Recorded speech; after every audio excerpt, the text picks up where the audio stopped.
Welcome back. In this lesson, we're going to evaluate the expression 7 squared minus 24 divided by 3. 7 squared is 7 times 7, that is 49. Subtract 24 divided by 3, that gives us 8. And then this gives us 41. Final solution. 2/3 times, I'm going to write down 3 times 3. I'm not going to evaluate, you will see very soon why. Minus 5. Now I'm going to use 2 over 3, multiply this. There's a reason I did not say it's 9, because now I can simplify by cancel out a 3 on top, 3 at the bottom.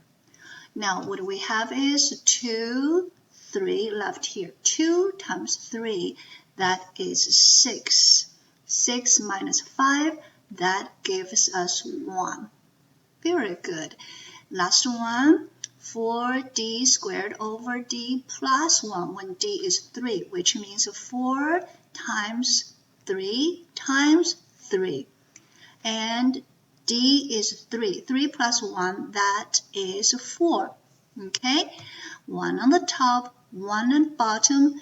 Simplified. Cancel it out because 4 divided by 4 is 1. You do not need to write down 1 times this. So it is 1. And then what do we have? We have 3 times 3. That gives us 9. All done. Happy learning.